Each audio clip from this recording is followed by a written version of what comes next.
말씀 히브리서 3장 7절부터 있는 말씀 보겠습니다.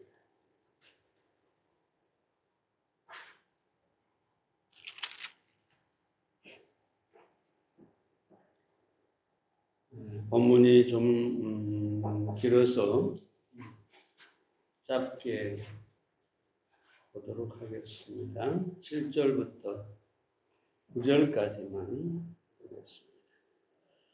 그러므로 성령이 이르신 바와 같이 오늘날 너희가 그의 음성을 듣거든 노하심을 격동하여 광야에서 시험하던 때와 같이 너희 마음을 강팍해 하지 말라. 거기서 너희 열조가 나를 시험하여 증언하고 40년 동안의 나의 행사를 보았느니라. 여기까지만 읽고 본문 전체에서 말씀을 보겠습니다. 히브리서 기자는 마음을 강팍하게 하지 말라 그렇게 얘기를 하고 있습니다. 그러면서 모세가 인도했던 이스라엘 백성이 강팍한 마음 때문에 가나안 땅의 안식에 들어가지 못하고 광야에서 죽었다는 것을 상기시켜 주고 있습니다.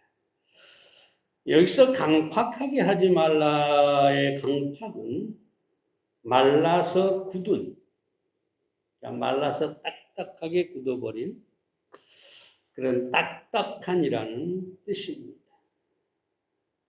예수님께서 비유를 말씀하실 때 4가지 밭을 얘기하셨는데 마치 길가와 같은 마음이라고 할 수가 있겠습니다. 이 강팍한 마음은 하나님의 말씀과 또 하나님께서 행하신 모든 일들을 보고도 결코 받아들이지 않는 이 불신앙적인 마음을 말합니다. 이스라엘 백성들이 수많은 말씀을 듣고 또 하나님께서 행하신 많은 기적들을 보았지만 그들은 마음이 강팍해서 하나님께 대한 믿음을 갖지 못하고 항상 불평하고 원망하다가 애굽에서 나온 모든 20세 이상의 남자들이 다 광야에서 죽음을 맞이했습니다. 그래서 우리 마음이 어떠하냐는 우리의 미래가 축복으로 인도되느냐 아니면 저주와 멸망으로 인도되느냐 거기에 달려 있는 것입니다. 오늘 우리는 이 강팍한 마음에 대해서 몇 가지로 정리를 해보겠습니다. 첫째로 이 강팍한 마음은 하나님을 시험하게 합니다. 9절 말씀을 다시 봅니다. 너희 열조가 나를 시험하여 증언하고 40년 동안 나의 행사를 보았느니라. 여기서 시험하여 증언하고 라는 말은 시험에서 입증했다는 말입니다만 그럼 중요한 것은 뭐냐? 하나님은 시험의 대상이 아니라는 것입니다. 야고보서 1장 13절에 보면 하나님은 악에게 시험받지 않으신다. 아무도 하나님을 시험할 수가 없습니다. 신명기 6장 16절에서도 너희 하나님 여호와를 시험하지 말라 그랬고 예수님께서 이 말씀을 인용해서 마태복음 4장 7절에서 너희 하나님을 시험치 말라 그렇게 말씀하고 있습니다. 그러나 마음이 강팍한 이 이스라엘 백성들은 40년 동안 하나님을 시험하고 하나님이 증거를 보여달라고 그렇게 말하고 있는 것을 보게 됩니다. 예수님 시대에도 마찬가지죠. 마태복음 16장 1절에 보면 바리새인과 사두개인들이 와서 예수를 시험하여 하늘로 쏘는 표적을 청하니라고 합니다. 그때 예수님께서 뭐라고 합니까? 악하고 음란한 세대가 표적을 구하나 요나의 표적밖에는 보여줄 표적이 없는. 여기 보세요. 예수님께서 기본적으로 하신 말씀이 뭐냐? 악하고 음란한 세대. 이 불신앙을 가진 사람들, 강팍한 마음을 가진 사람들, 악한 사람들이 표적을 구한다. 하나님을 시험한다. 그런데 예수님께서 요나의 표적밖에 보여줄 것이 없다. 이렇게 말씀합니다. 사실은 예수님은 수많은 기적을 행하셨죠. 많은 것을 보여주셨어요. 그런데 표적은 딱 하나밖에 없다라고 합니다. 그러니까 다른 모든 표적은 아무것도 아니라는 거죠. 병자를 낫게 하고 바다를 잔잔케 하고 죽은 자를 살리고 별거 아니라는 거예요. 내가 보여줄 유일한 표적이 있는데 그게 뭐냐? 요나의 표적. 그럼 요나의 표적이 무슨 말입니까? 요나가 물고기 뱃속에 들어갔다가 3일 만에 다시 살아나왔는데 예수님께서 요나처럼 죽었다가 장사됐다가 3일 만에 부활할 것이다. 그것만이 진정한 표적이고 그것이 우리를 구원한다라는 의미가 되겠습니다. 사랑하는 여러분, 예수님이 보여줄 요나의 표적, 그분의 죽음과 장사와 부활의 이 표적, 이것만이 우리를 구원할 유일한 복음이 되는 것입니다. 자, 이 사실을 믿지 않는다면 다른 모든 표적은 아무 의미가 없습니다. 물론 나사로는 예수님을 믿는 사람이었습니다만은 이렇게 생각해 봅시다. 나사로가 예수님을 믿지 않았는데 주님이 나사로를 무덤에서 불러내서 살려주셨다. 그리고 나사로는 계속 하나님을 떠나 살았다. 그리고 언젠가 죽었다. 나사로가 무덤에서 살아난 것이 무슨 가치가 있느냐 이거지. 그러니까 모든 표적들, 모든 기적들, 이 모든 것들이 요나의 표적이 없으면, 예수님의 죽음과 장사와 부활의 표적이 없으면 아무것도 아니다.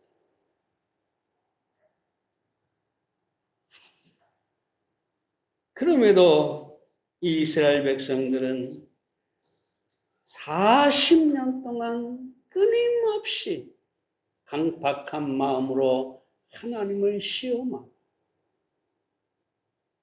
그래서 결국은 광야에서 죽었다는 것을 우리가 알 수가 있습니다. 예수님께도 그 바리새인과 아까 말씀드린 것처럼 이 사두개인들이 끝없이 표적을 구해. 네가 하나님의 아들이냐? 그렇다면 보여봐라. 증명해봐라.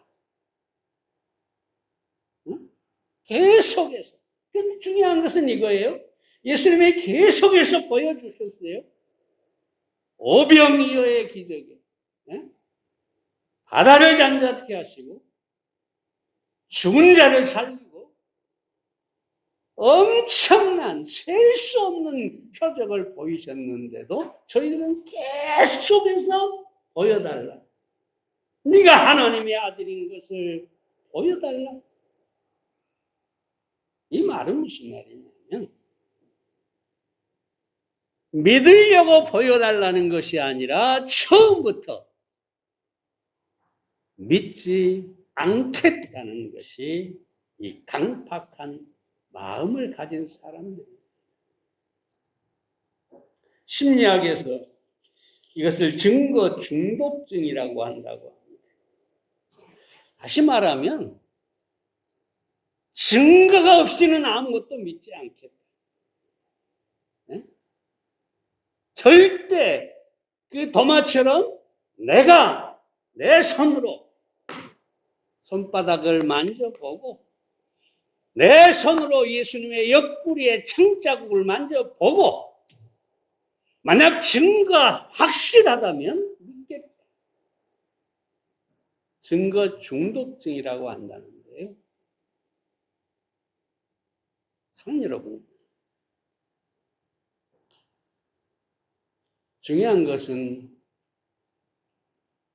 이 강팍한 마음을 가진 사람들은 하나님을 시험하는 이유가 믿으려고 하는 것이 아니라 처음부터 믿지 않겠다는 그런 마음이죠. 그래서 이 강팍한 마음은 무서운 것입니다. 로마 황제 율리아누스라는 사람이 원래 종교적으로 기독교인이었습니다. 거듭난 사람은 아니죠. 왜냐? 중간에 이교로 개종을 해가지고 공공연하게 예수님을 모욕하고 그리스도인들을 핍박한 사람이었어요. 이 율리아누스 황제가 페르시아 토벌에 나섰다가 예수님을 신실하게 믿는 한 장군에게 이렇게 조롱을 하죠. 당신이 존경하는 그 목수는, 그 목수 예수는 지금 무엇을 하고 있어요? 여러분, 왕이 이렇게 묻는데 보통 사람 같으면 제대로 대답을 못 하겠죠. 근데 대단한 분인가 봐요. 이분이 딱 얘기하기를 자세히 알 수는 없지만 아마 지금 대왕을 위해서 관을 짜고 계실 겁니다. 그런데 이상하게 그 일이 있는 불과 며칠 후에 이 율리아누스는 습격을 받아서 중상을 입고 결국은 죽음에 이르게 되었습니다. 그때 율리아누스 황제가 이렇게 말하죠. 마지막으로 갈릴리 사람아, 그대는 이기었다. 내가 당신을 목수라고 그렇게 조롱했지만 황제인 나는 죽고 당신은 승리했다. 사랑하는 여러분, 이 완악한 마음은 하나님을 시험하고 처음부터 믿음을 거부하는 것입니다.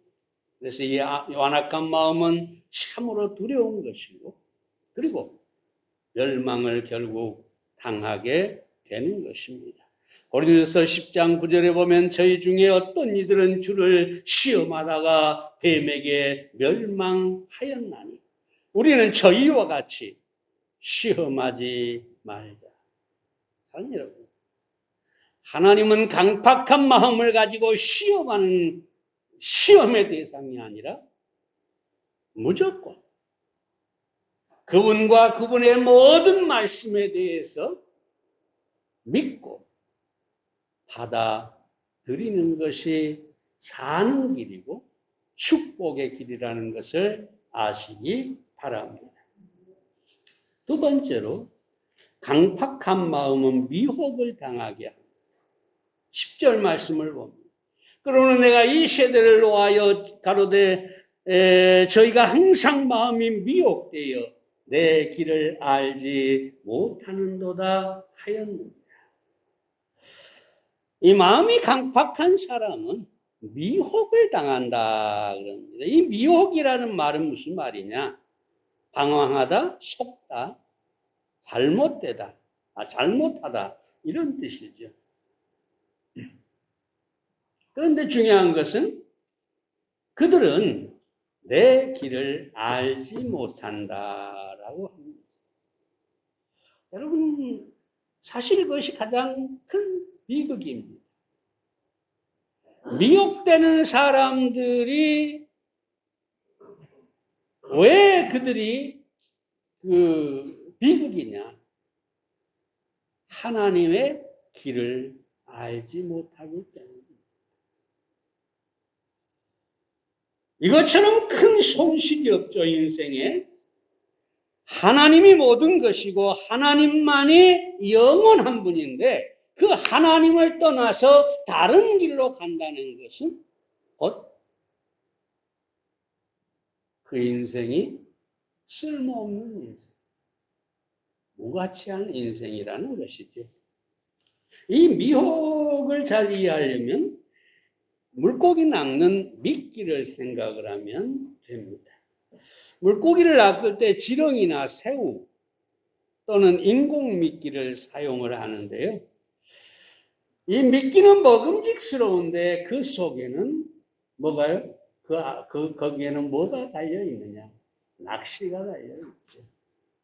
그래서 미끼를 물었다가는 결국 이 물고기는 잡힐 수밖에 없는 것입니다.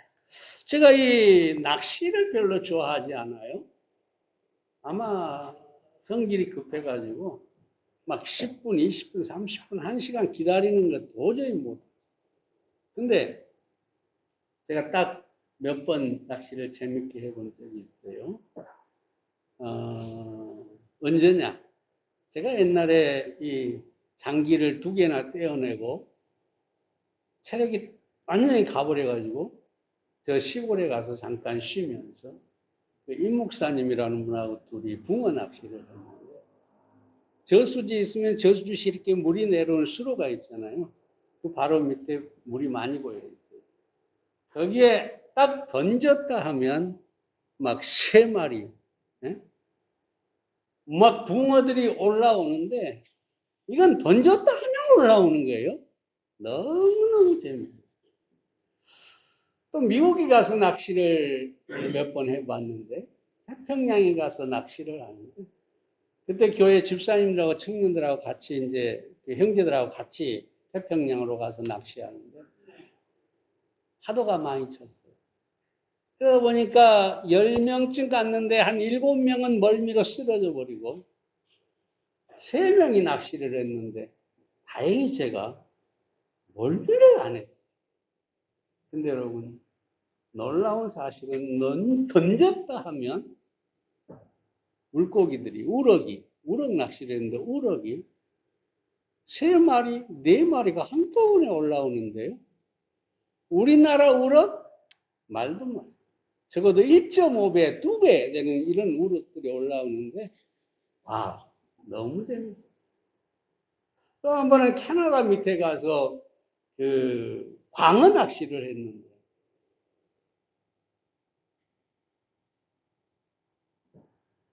그 한 마리 낚는데 그 낚시가 뭐냐면 이 고기 얼마나 크냐면 120파운드 막 150파운드 막 이러는데 우리 것으로 계산해 보니까 아무래도 한 5, 6kg가 되는 5kg, 6kg가 되는 광어예요. 여러분 그런 거 보셨어요? 제가 옛날에 찍은 사진은 이렇게 드는데요. 들 수가 없어요. 사진 찍는 순간 참을 수가 없어. 워낙 무거워서. 어떻게 됐든 간에 그렇게 낚시를 해봤습니다만 이게 중요한 게 아니고 이 물고기들의 특징이 뭐냐 하면 미끼의 유혹을 뿌리치지를 못한다는 거예요. 미끼를 먹으려다가 딱 가다가 불과 한 1m에서 다시 돌아와가지고 왔다 갔다 하다가 결국은 텁썩 무는데 그래서 물고기 IQ가 3초라는 얘기 옛날에 제가 했는데 3초면 잊어버린대요. 그런데 중요한 것은 이 강팍한 마음을 가진 사람들은 이 물고기처럼 쉽게 미혹을 당한다는 것입니다. 토마스 아담스라는 사람이 아주 재밌는 얘기를 했는데 사단은 어부처럼 물고기의 취향에 따라 미끼를 던진다. 여러분, 어부는요, 이 낚시꾼은요, 절대로 그냥 아무 미끼나 쓰지 않습니다. 물고기 종류에 따라 바다냐 또는 민물이냐에 따라 미끼를 다르게 씁니다. 근데 사단도, 이 마귀도 마찬가지다. 마귀도 저 사람이 어떤 사람이냐, 무엇에 약하냐, 돈이냐, 명예냐, 아니면 쾌락이냐, 무엇에 약하냐. 그 물고기의 낚시꾼이 물고기의 전문가인 것처럼 마귀도 인간 전문가라. 전문가예요. 어쩌면 나보다 나를 더 잘 아는 것이 마귀일지 몰라요. 그래서 우리가 가장 취약한 부분, 가장 우리가 유혹당하기 쉬운 부분, 그걸 너무나 잘 알기 때문에 우리 앞에 그런 미끼를 던진다는 거예요. 그래서 종종 아주 믿음이 좋다 그렇게 보였던 사람들이 어느 날 사라지는데 이유가 뭐냐? 이 마귀가 사용하는 미끼가 그만큼 강렬한 유혹이 돼서 거기에 빠져버리게 되기 때문이라는 것입니다. 사랑하는 여러분, 가룟 유다는 무엇으로 미혹을 합니까? 돈. 왜? 돈에 약합니다. 저는 도적이라 돈에 약합니다. 여러분, 다윗은 무엇으로 유혹합니까? 시험합니까? 밧세바. 아름다운 여인을 통해서 시험을 하죠. 다시 말하면 마귀는 우리에 대해서 너무나 잘 알기 때문에 그렇게 유혹을 한다는 것입니다. 사랑하는 여러분, 우리는 이 마귀가 던지는 미끼를 함부로 먹어서는 안 돼요. 무엇보다 중요한 것은 뭐냐? 이 미혹을 거절해야 할 뿐만 아니라 미혹의 장소에서 멀리 있어야 합니다. 세상에 어떤 사람도, 어떤 믿음 있는 사람도, 어떤 강한 사람도 유혹 앞에서 그것을 견딜 수 있는 장사는 없는 것입니다. 그게 성경에서도요. 때로 마귀를 대적에 싸우라 하지만 도망가라고. 잠언을 읽어보세요. 피하라, 도망가라. 멀리 해라.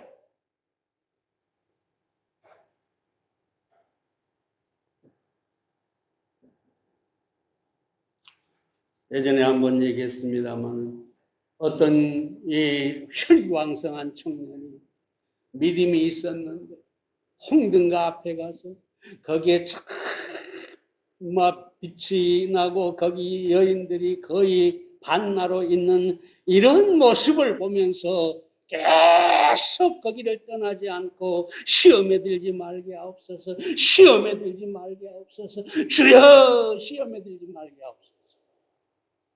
여러분, 어리석은 사람. 떠나야 합니다. 즉시 떠나야 합니다. 멀리 떠나야 합니다.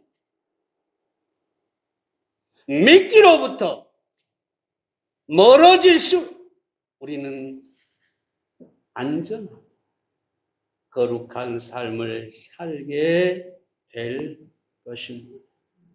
그러므로 여러분, 여러분의 마음이 강팍해서 점점 둔해져서 세상의 유혹에 쉽게 넘어가는 일이 없기를 바랍니다. 세 번째로 강팍한 마음은 믿지 않는 악심을 품게 합니다. 12절 말씀 봅니다.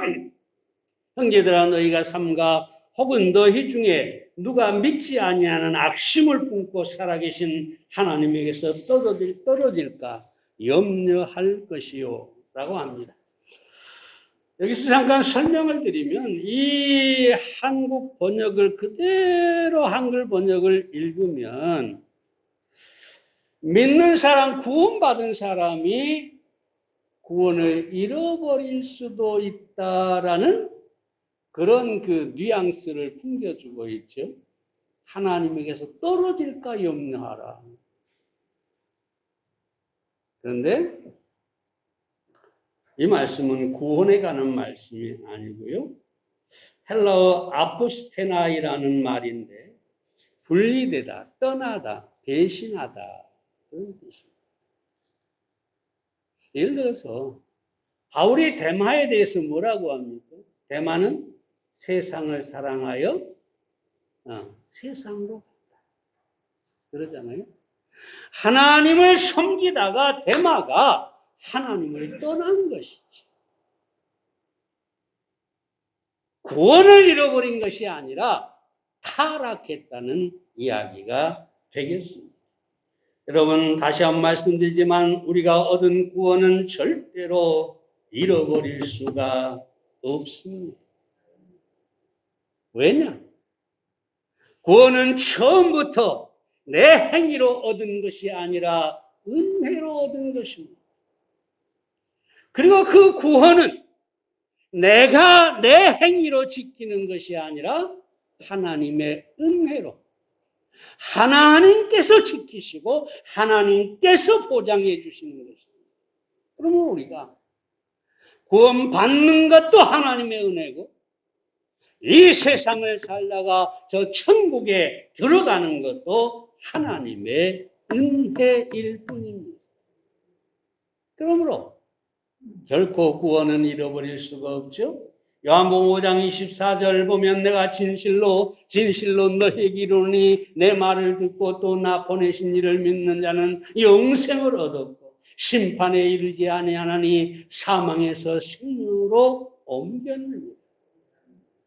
여기서 중요한 것은 이 시제들이 현재 완료 시제라고 하는데 헬라어로 이 말은 뭐냐? 이미 완료되어 버렸고 완료된 것이 지금도 여전히 그대로 유지가 되고 있다. 그러니까 무슨 말이냐? 내가 예수님을 영접하고 구원받았어요. 근데 내가 살다 보면 때때로 죄도 짓고 때때로 타락도 하고 때때로 하나님의 뜻대로 살지 못하고 하나님의 마음을 아프게 할 수도 있어요. 근데 문제는 뭐냐? 내가 얻은 이 구원은 예수님을 영접한 순간에 얻었을 뿐만 아니라 내가 어떤 삶을 살든지 하나님께서 내 구원이 그대로 지금도 지속되도록 하신다는 것입니다. 물론 그렇다고 억지로 죄를 지으라는 말은 아니죠. 우리 안에 성령이 계십니까? 그럴 수가 없지. 어찌됐든 간에 구원은 잃어버릴 수가 없는 것입니다. 자, 그런데 여기서 여러분에게 말씀드리고 싶은 것은 뭐냐면 다시 본문으로 가서 믿지 아니하는 악심이라 이렇게 얘기합니다. 강팍한 마음은 믿지 않는 마음이고 믿지 않는 마음은 악한 마음입니다. 여러분, 이스라엘 백성들이 광야에서 생활하면서 저들이 살인을 막 저질렀을까요? 막 남의 것 도둑질 막 했을까요? 네? 내 생각에 도둑질 안 했을 것 같아. 날마다 만나가 내려오니까. 네? 어찌됐든 간에 여러분 그런 죄에 대한 기록은 많이 없어요. 네? 저들이 살인했다, 도적질했다, 무슨 강도짓을 했다, 뭐 폭력을 행사했다, 뭐 이런 얘기는 많이 없어요.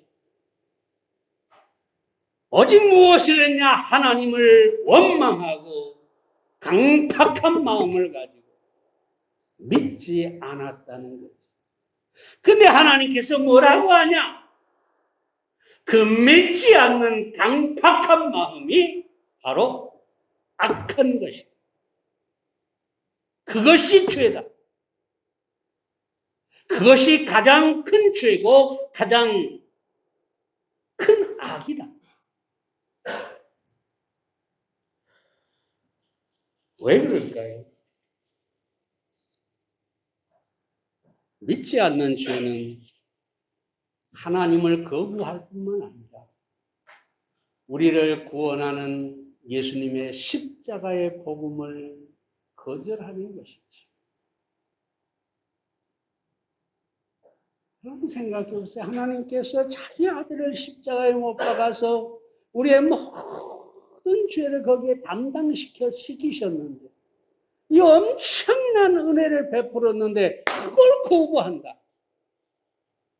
하나님 보시기에 그것은 악한 것입니다. 종종 사람들이 죄 때문에 지옥 간다. 그래서 죄를 막 짓고 막 하는 사람들 보면서 저놈은 틀림없이 지옥 갈 거야. 저런 죄를 짓고도 지옥 가지 않으면 그것은 잘못된 거죠. 근데 사람이 대부분이 그렇게 얘기하죠. 죄 때문에 지옥 간다. 근데 여러분 이 아침에 분명하게 말씀드리지만 근본적으로는 죄가 그 삭스를 지불하는 것이고 지옥 가게 되는 것이지만 다시 말씀드립니다. 죄 때문에 지옥 가는 것이 아니라 믿지 않는 죄, 오직 그 한 가지 때문에 지옥에 가는 것입니다. 많은 죄를 지어서 지옥 가는 게 아니라 오직 한 가지 죄, 믿지 않는 죄 때문에 지옥에 가는 것입니다. 왜 그러느냐? 예수님께 십자가에 못 박히실 때 우리의 모든 죄, 우리의 많은 죄를 다 담당하시고 우리의 모든 죄값을 단번에 영원히 지불해 버리셨습니다.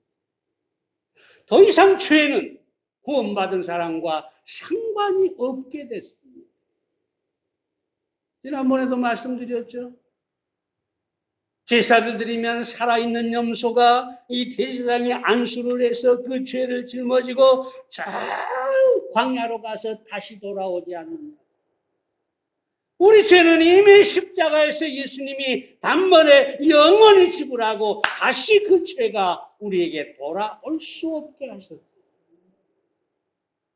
그러므로 죄 때문에 지옥 가는 게 아니라 믿지 않기 때문에 지옥 가는 것입니다. 우리의 죄만, 믿는 사람의 죄만 위해서 죽은 것이 아니라 예수님은 모든 인류를 위해서 십자가에서 죄값을 지불하셨기 때문에 지옥 가는 이유는 오직 하나, 믿지 않기 때문입니다.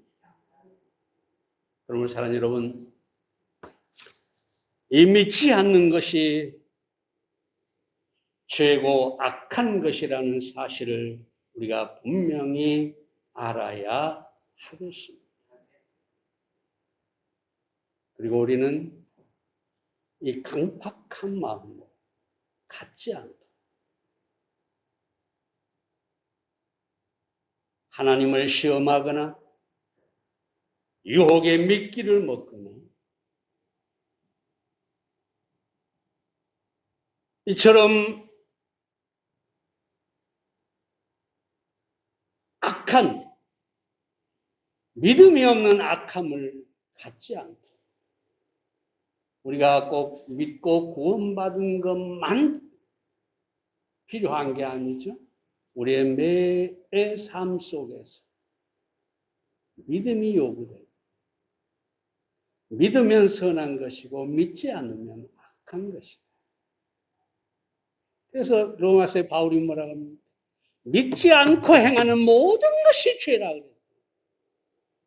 결국 선한 것이냐 악한 것이냐, 죄냐 의냐, 그것은 믿음에 달려 있는 것입니다. 그러므로 여러분 강팍한 마음, 어린아이처럼 순전한 믿음을 갖는 여러분들이 되시기를 바랍니다. 마지막으로 이 구절 하나만 읽고 마치겠습니다. 호세아 10장 12절에 보면 너희가 자기를 위하여 의를 심고 긍휼을 거두라. 지금이 곧 여호와를 찾을 때니 너희 묵은 땅을 기경하라. 마침내 여호와께서 임하사 의를 빛처럼 너희에게 내리시리라. 묵은 땅. 혹이라도 우리 마음이 묵은 땅이 되어 있다. 이걸 갈아엎어야 합니다. 말씀으로 갈아엎고 기도로 갈아엎고 성령으로 우리의 마음을 갈아엎어서 우리 마음밭이 좋은 마음밭이 되게 해야 되겠습니다. 기도하겠습니다.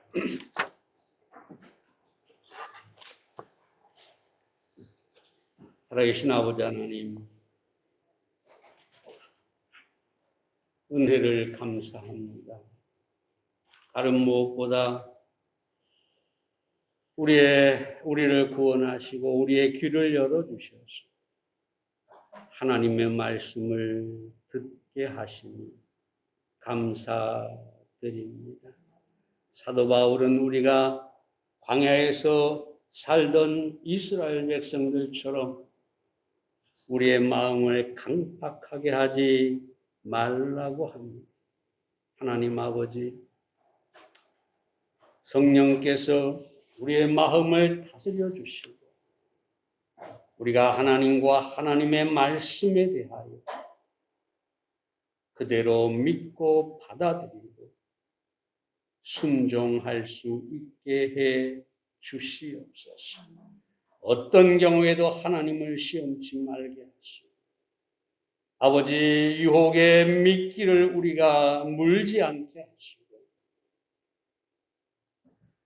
믿지 않는 죄 가운데 머물지 않게 하나님의 모든 말씀에 대하여 우리가 아멘하고 믿음으로 받아 살게 해 주시옵소서. 예수님의 이름으로 기도에 싸움나이다. 아멘.